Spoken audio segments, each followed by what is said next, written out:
வா தாத்தா சிக்கிட்ட வா இப்ப ஸ்டார்ட் வாங்க வா இங்க வா 5 நிமிஷம் டைம் கொடு. ஐயோ ஐயோ ஐயோ தாத்தா உன் கால்ல நாள் விழுற அட்வைஸ் மட்டும் பண்ணாத தாத்தா. வாழ்க்கை என்பது வாழ்க்கையில ஐயோ ஐயோ கால்ல நாள் விழுற அட்வைஸ் மட்டும் பண்ணாத. சரி ஓகே நான் தோத்துட்டேன், நான் ஒத்துக்கிறேன்.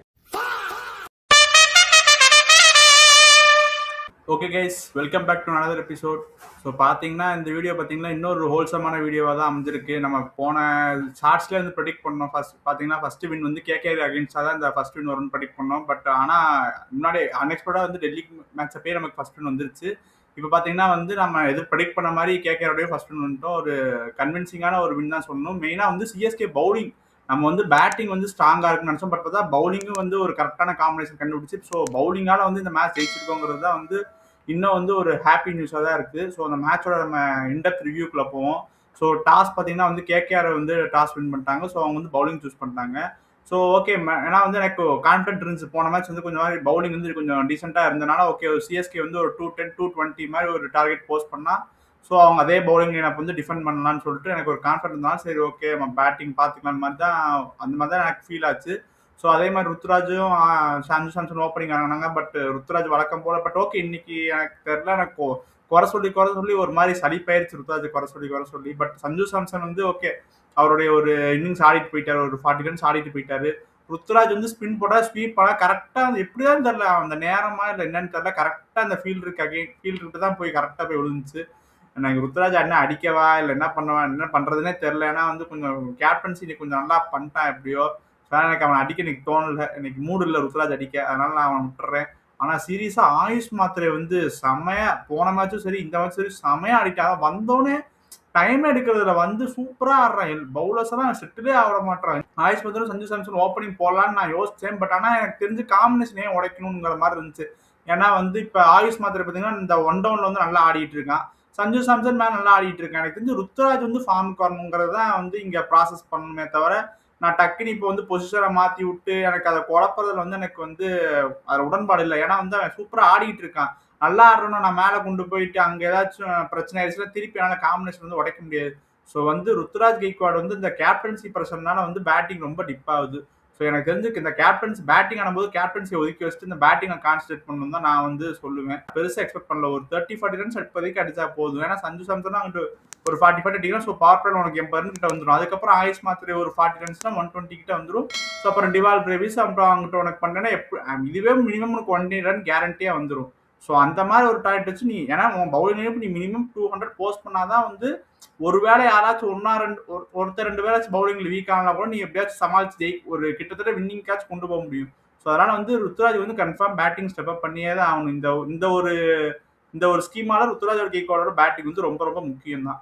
ஸோ அதுக்கடுத்து பார்த்தீங்கன்னா இவன் ஆயுஷ் மாத்திரையே சஞ்சு சாம்சன் அவுட் ஆனதுக்கப்புறமா வந்து டிவால் பிரேவிஸ் வந்து உள்ள வந்தார். டிவால் பிரேவிஸ் எனக்கு தெரிஞ்சு ஒரு மாதிரி ஸ்பின்னர்ஸ் கொஞ்சம் நல்லா தான் டேக் ஆன் பண்ண மாதிரி தான் இருந்துச்சு. ஒரு மாதிரி ஓகே இப்போதான் ஒரு டீசென்ட் ஸ்டார்ட் மாதிரி தான் இருந்துச்சு.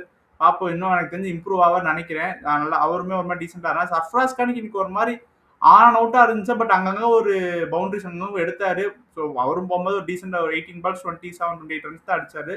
பட் ஓகே எனக்கு இந்த 2 பேர்கிட்ட ஓகே தான். பட் ஆனால் எனக்கு இன்னும் வந்து யார் தான் தூபே இன்னைக்கு கரெக்டாக என்கிட்ட கண்ணில் மாட்டிக்கிட்டான்.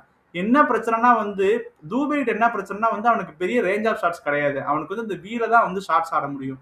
பெருசா வந்து அவனுக்கு இனோவேட்டிவ் ஷாட்ஸ்லாம் ஆடவே முடியாது. அவன் ஈஸியாக கண்டெயின் பண்ணிடலாம். அதான் இன்னைக்குமே பண்ணாங்க. இத்தனை நாள் வந்து ஏதாச்சும் 1-2 ஓபி பால் போடுவான். கரெக்டாக அந்த பாலுக்கு ஏற்ற மாதிரி பின்னி கரெக்டாக 13 பால் இருந்துச்சு. இப்போ 1-2 ஓபி பால் போட்டிருந்தான்னா கரெக்டாக இந்த 13 பாலுக்கு ஒரு 25ங்கிற டார்கெட் கொண்டு போய் நிப்பாட்டி பண்ணிக்கலாம். யாரும் வந்து ஓபி பால் போட ஆள் இல்லை. ஸோ அதனால இப்படி வந்து மாட்டிக்கிட்டான். ஏன்னா வந்து பார்த்தீங்கன்னா நல்ல ஒரு ஸ்டார்ட் பார்ப்பேட் வந்து ஆல்மோஸ்ட் 70-80s கிட்ட வந்து வந்தாச்சு ஆல்மோஸ்ட்.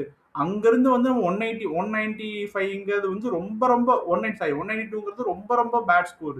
ஏன்னா வந்து நம்ம அங்கே பவர் பிளே ஆரம்பிக்கும் போது ஒரு பேர் ஓகே சிஎஸ்கே கன்ஃபார்ம் 220 கிட்ட வரும் தான் எல்லாருமே எக்ஸ்பெக்ட் பண்ணாங்க. பட் அங்கேருந்து ஒரு 20 ரன் ஷாட்டுங்கிறது ரொம்ப ஒரு கிரைம். இப்போ கேகேஆர் மாதிரி ஒரு டீம்னா நம்ம எப்படியோ ஓகே மேனேஜ் பண்ணிட்டு ஈவன் தோ ஃபீல்டிங் கொஞ்சம் மிஸ்டேக்ஸ் தான் இருந்துச்சு, அதையும் சொல்கிறேன். பட் அதையும் தாண்டி நம்ம இன்னைக்கு எனக்கு தெரிஞ்சு ஓகே சிஎஸ்கே டைமும் சொல்லலாம். அதே மாதிரி ஓகே பவுலர்ஸும் நல்லா போட்டாங்க. நான் கிரெடிட்ஸ் எடுக்க விரும்பல. பட் அப்படியே நம்ம வின் வந்து ஃபுல் ஆஃப் பண்ணிட்டோம். பட் ஆனால் இது மற்ற டீம்ஸ் கிட்ட இது நடக்காது. ஏன்னா வந்து நம்ம ஆரம்பித்த ஸ்டார்ட் வந்து ஃபுல்லாக யூஸ் பண்ணிடணும். நம்ம அங்கேயே வந்து நம்ம பொட்டன்ஷியல் ட்ராப் பண்ணோம்னா பவுலர்ஸ் கஷ்டப்படுவாங்க.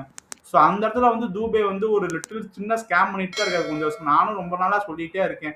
தூபே வந்து ஒரு மாதிரி அவனோட ஷார்ட்ஸ் ரேஞ்சு இம்ப்ரூவ் பண்ணி அவன ஒரு வழி இல்லை. ஏன்னா வந்து தெரியும் தூபே வந்து அந்த வீல தான் ஆடுவாங்க எல்லாருக்கும் தெரியும். ஸோ அந்த மாதிரி பால்ஸ் போட்டால் தூபையால அதை எலிவேட் பண்ண முடியல. அது இல்லாமல் தூபே வந்து நான் ஃபினிஷர் என்னால் பார்க்கவே முடியாது. எனக்கு வந்து தூபே வந்து எங்கே இறங்கணும்னா இந்த டிவால் பிரேவிஸ் சர்ஃப்ராஸ் கான் அது இல்லாமல் இந்த கரெக்டாக ஸ்பின் போடும்போது இந்த வருண் சக்கரவர்த்தி சுழ்நரன் போடும்போது கன்ஃபார்ம் வந்து எனக்கு அங்கே இறக்கி தூபே தான் இறங்கி அவங்க டேக் டவுன் பண்ணியிருந்திருக்கணும். பட் ஆனால் தெரில அவங்க ஏன்னா பின்னாடி வந்து எனக்கு தெரிஞ்சு பேட்டிங் ஆட ஆள் இல்லைங்கிறதுனால தூபே பதுக்குறாங்க. பட் எனக்கு தெரிஞ்சு அது ஒரு நல்ல ஆப்ஷன் ஆகல. ஏன்னா வந்து ஏதாச்சும் ஒரு மேட்ச்ல வந்து போன மேட்ச் 10 பால் 20ங்கிற மாதிரி என்னைக்காச்சும் ஹிட் ஆகும். பட் இன்னைக்கு பாருங்க ஒருத்தர் லூஸ் பால் போட இல்லைன்னா மாற்றான். ஸோ எனக்கு தெரிஞ்சு அதனால வந்து இது ஸ்கோரும் டிராப் ஆகுது. ஸோ வந்து சிஎஸ்கே வேற ஏதாச்சும் ஒரு ஆப்ஷன் கண்டுபிடிச்சே ஆகணும். தூபே வந்து ஃபினிஷரா நம்பி நம்ம எல்லா மேட்சும் போகவே முடியாது தான். அதை நான் அழுத்த நிறுத்தமா சொல்றேன். வேற ஏதாச்சும் ஒரு ஆப்ஷன் போய் தான் ஆகணும். ஸோ எனக்கு தெரிஞ்சு அங்க அதாவது பாத்தீங்கன்னா வந்து பவர் பிளே மிடில் ஓவர்ல இருந்த ரன் ரேட்டை விட டெத் ஓவர்ல 7 ரன் per ஓவர் ஆடுறோம். ரொம்ப ரொம்ப மோசம். இது வந்து பெரிய பெரிய டீம்ஸ் கூடலாம் கன்ஃபார்ம் அஃபெக்ட் ஆகும் இது. ஸோ அதை வந்து கன்ஃபார்ம் ஏதாச்சும் மாற்றணும். இல்லை லூபே ஒர்க் பண்ணி ஆகணும் ரேஞ்ச் ஆஃப் ஷாட்ஸ்ல.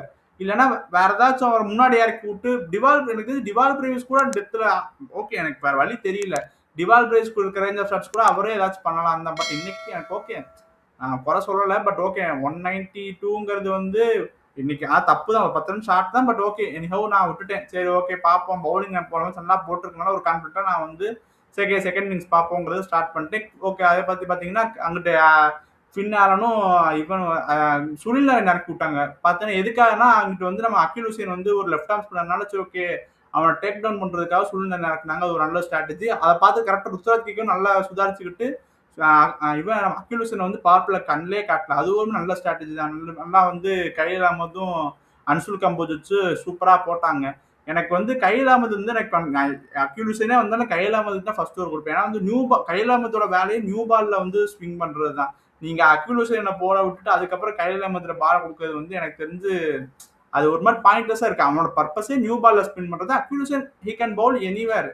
ஃபர்ஸ்ட் ஓவர் தான் போகணும்னு அவசியம் இல்லை. மிடில் ஓவர்ஸ்ல வரைக்கும் தேர்ட் ஃபோர்த் ஓவர்ல போடலாம். மிடில் ஓவர் சூப்பரா போட்டான் அகில் ஹுசேன். அவன் கரெக்டா ஸ்டெம்ப் டு ஸ்டெம்ப் லைன் வச்சு கரெக்டா போட்டாங்க. அதே மாதிரி தான் அவங்க ஸ்பின்னர்ஸுமே வருண் சக்கரவர்த்தி சுனில் ரெண்டு ஸ்பின்னர்ஸும் அவங்க சூப்பரா தான் போட்டாங்க. பட் ஆனால் இவன் தான் வந்து என்ன இங்க பெருசா டிஃபரன்ஸ் ஆச்சுன்னா வருண் சக்கரவர்த்தி வந்து ஒரு 2-3 ஷாட்ஸ் அடிச்சிட்டாங்க. இங்க 100 வந்து அடிக்க முடியல. ஸோ அந்த இடத்துல தான் வந்து கொஞ்சம் டிஃபரன்ஸ் ஆச்சு. ஸோ அதுக்கப்புறம் பார்த்தீங்கன்னா பவர் பிளேல சூப்பரா போனா வெறும் 36 ரன்ஸ் தான் கொடுத்தாங்க. அது வந்து எனக்கு தெரிஞ்சு ரொம்ப நாள் கழிச்சு சிஎஸ்கே பவர் பிளே 36 ரன் கொடுத்து தான் இன்னைக்கு தான் பார்க்குறேன் ஒரு 2 வருஷம் கழிச்சு. ஏன்னா வந்து பவர் பிளேலே முக்கால் மேட்ச் முடிச்சிருவாங்க. பட் இன்னைக்கு பார்க்கும்போது எனக்கு வந்து ஒரு மாதிரி ரெஃப்ரெஷிங்கா இருந்துச்சு. ஸோ அதுக்கப்புறம் பார்த்தீங்கன்னா மிடில் ஓவர்ஸ்ல அகில் ஹுசேனும் 100 எக்ஸ்ட்ரா நிறையா போட்டாங்க. சூப்பராக இருந்துச்சு பார்க்கறதுக்கு. எனக்கு தெரிஞ்சு இந்த மேட்ச் சேஞ்சிங் ஓவர்னா அந்த 11th ஓவர் 100 போட்டது தான் எக்ஸ்ட்ரானரி ஓவர். அது வந்து ஏன்னா வந்து கேமரன் கீழால அடிக்க முடியல, ஒண்ணுமே பண்ண முடியல. அது சூப்பரா இருந்துச்சு. எனக்கு அங்கதான் மேட்ச் ஆனே. அதுக்கப்புறம் வந்து மேட்ச் ஒண்ணுமே பண்ண முடியல. கடைசியில எந்த ரோமன் பவுல் ரமன்தீப் சிங் என்னதான் முக்குனாலும் வந்து ஒண்ணுமே பண்ண முடியல இந்த இடத்துல. எனக்கு அந்த ஸ்பின் அந்த 100 போட்ட அந்த ஓவர் தான் வந்து மேட்ச் அதான் மேட்சோட டேர்னிங் பாயிண்ட்னே சொல்லுவேன். ஒரு எக்ஸ்ட்ரானரி ஓவர் போட்டா 100ஓட ஃபார்ம் வந்து ரொம்ப முக்கியம் சிஎஸ்கேக்கு. ஏன்னா வந்து அவர் one of the top most ஸ்பின்னரா இருக்காரு நம்ம டீம்ல. ஸோ அவரோட ஃபார்ம் தான் வந்து சிஎஸ்கேக்கு ரொம்ப முக்கியம். அக்யூலேஷனை டைட்டா போடுறதுமே நமக்கு ரொம்ப முக்கியம் தான். ஸோ எனக்கு தெரிஞ்சு இப்பயாச்சும் கரெக்டா சிஎஸ்கே மேனேஜ்மெண்ட் ஒரு கரெக்டான ஒரு மூவ் எடுத்திருக்காங்க. ஏன்னா வந்து பிரசாந்த் கார்த்திக் சர்மா ஓகே 14 கோடி 28 கோடி நீ அவன் இன்வெஸ்ட் பண்ணியிருக்கேன். பட் இவன் டீமுக்கு எது தேவைங்கிறத பண்ணியிருக்கேனால நான் இதுக்கு இங்க வந்து நான் என்னதான் திட்டினாலுமே இப்ப இவன் ஃபிளமிங்க்கும் நான் ருத்ராஜுக்கும் கிரெடிட்ஸ் கொடுத்து தான் ஆகணும் இந்த இடத்துல வந்து. So they have done a brilliant job. இந்த இடத்துல வந்து நல்லா பண்ணியிருக்காங்கன்னு தான் சொல்லுவேன். ஸோ அதுக்கப்புறம் அன்சுல் கம்போஜுக்கு நான் கிரெடிட்ஸ் கொடுக்கணும். ஏன்னா அவனுமே இம்ப்ரூவ் ஆகிட்டு இருக்கான். ஏன்னா வந்து பாத்தீங்கன்னா பவர் பிளேல 2 ஓவர் போடுறான். டெத்லயுமே யாக்கர்ஸ் எயில் பண்ண ஆரம்பிச்சிட்டான். ஸோ அவனுமே ஒரு மாதிரி டெவலப் ஆகிட்டு தான் இருக்கான். ஸோ அன்சுல் கம்போஜுமே சூப்பரா போட்டுட்டு இருக்கான். ஜெர்மி ஓவர்டன் ஓகே அவனுக்குமே இப்போ ஸ்டெப் கொடுக்குறாங்க. 2 ஓவர் கொடுக்குறான். அவனையும் போட சொல்லி கொடுக்குறாங்க. பட் எனக்கு என்ன ஒரு இதுனா வந்து ஓகே நீ ஷார்ட் பால் தான் நல்லா போறோன்னா கொஞ்சம் பால்ஸை மாத்தி போட மாட்டான். ஒரே ஷார்ட் பாலா தான் போட்டுட்டு இருக்கான். அது எனக்கு ஒரு மாதிரி பிடிக்கல. அது ஏன்னா வந்து ஒரு ஓவர் பார்த்தீங்கன்னா ரமன்தீப் சிங் வந்து ஃபர்ஸ்ட் வந்து லெக் சைட்ல ஷார்ட் பால் போட்டு அடிச்சான். சரி அதுக்கப்புறம் கொஞ்சம் லென்த் மாத்தி போடுவான்னு பார்த்தா திருப்பி ஆஃப் சைட்ல ஷார்ட் பால் போடுறான். அதையும் அடிக்கிறான். ஷார்ட் பால்ஸ் தவிர வேற ஏதாச்சும் எனக்கு தெரிஞ்சு கொஞ்சம் போடணும்னு நினைக்கிறேன். ஏன்னா ஷார்ட் பால்ஸ் அடிக்கிறான்னு தெரிஞ்சு நீ வேற ஏதாச்சும் பால் போடலாம். பட் அதை போட மாட்டேன் ஏன்னு தெரியல. ஹார்ட் லன்ஸே போட்டுக்கிட்டே இருக்கான். ஸோ அதை நான் ஒன்று நோட் பண்ணேன். அது ஏன் அப்படி பண்றான்னு எனக்கு தெரியல. மற்றபடி ஓவராலாக பார்க்கும்போது எனக்கு இன்னைக்கு சிஎஸ்கே பவுலிங் வந்து சூப்பராக இருந்துச்சு. அதை பார்க்கறதுக்கு எனக்கு ரொம்ப சந்தோஷமா இருந்துச்சு. ஓகே பவுலிங்கால வந்து மேட்ச் ஜெயிச்சோங்கிறது வந்து ஒரு மாதிரி சொல்றதுக்கே நல்லா இருந்தது. ஸோ அந்த ஒரு பாயிண்ட் ஆஃப் வியூ வந்து இன்னைக்கு ஒரு மாதிரி எனக்கு பிடிச்சிருந்தது சிஎஸ்கே பாயிண்ட் ஆஃப் வியூ. மற்ற ஓவராலாக பார்க்கும்போது இன்னைக்கு ஒரு நல்ல மேட்ச். பட் ஃபீல்டிங்ஸ் கொஞ்சம் வந்து ருத்ராஜ் ஸ்டார்டிங்ல கேட்ச் விட்டது ரொம்ப டென்ஷன் ஆகி போச்சு எனக்குலாம். சரியான டென்ஷன். இந்த கேட்ச் எல்லாம் விட்டு கையில வர கேட்ச் சிட்டரை விட்டானுங்க. ஸோ அந்த ஃபீல்டிங்ல கொஞ்சம் கொஞ்சம் இதாச்சு. டிவால் பிரேவிஸ் கூட பட் எனக்கு தெரிஞ்சது கொஞ்சம் ஃபீல்டிங் வந்து நின்னது வந்து கொஞ்சம் ரொம்ப உள்ள நின்ட்டான்னு நினைக்கிறேன். பட் அது கொஞ்சம் வெளியே நின்று தானே அதுவும் கரெக்டான கேட்சா போயிருக்கும். ஸோ ஃபீல்டிங் இன்னைக்கு அங்கங்க மிஸ் ஆனு இன்னைக்கு சிஎஸ்கே ஜெயிக்கணும்னு இருந்தனால வந்து இன்னைக்கு மேட்ச் எப்படி எங்கிட்டு சுத்தி எங்கிட்டு போனாலும் கடைசியில வந்து மேட்ச் படம் முடியும் போது ஹீரோ ஜெயிக்கிற மாதிரி, படம் முடியும் போது சிஎஸ்கே வின் பண்ண மாதிரி வந்து ஸ்கிரிப்ட் முடிஞ்சிருச்சு. ஸோ நான் தெரிஞ்ச சிஎஸ்கே ஜெயிக்கவே ஜெயிக்காதுன்னு நினைச்சேன். பார்த்தா 2 மேட்ச் தொடர்ந்து ஜெயிச்சிட்டானுங்க. ஸோ அதுவே எனக்கு வந்து ஒரு பெரிய சந்தோஷமா இருக்குது. ஓகே பரவாயில்ல அப்படின்னு சொல்லிட்டு. அதுவும் இல்லாமல் மும்பைக்கு மேலே போயாச்சு. அதுவும் ஒரு மாதிரி ஜாலியாக தான் இருக்குது. ஓகே நான் என் பாயிண்ட்ஸ்லாம் சொல்லிட்டேன். உங்களுக்கு ஏதாச்சும் பாயிண்ட்ஸ்லாம் அது நீங்கள் கமெண்ட்ஸில் விடுங்க. அதையும் நான் வந்து படிச்சு பார்க்குறேன். ஸோ வீடியோ பார்க்கறவங்களாம் மறக்காம லைக் பண்ணுங்க, கமெண்ட் பண்ணுங்க, ஷேர் பண்ணுங்க. மறக்காம சப்ஸ்கிரைப் பெல் ஆல்ல போடுங்க. அப்பதான் நான் போடுற டக்குன்னு வரும்.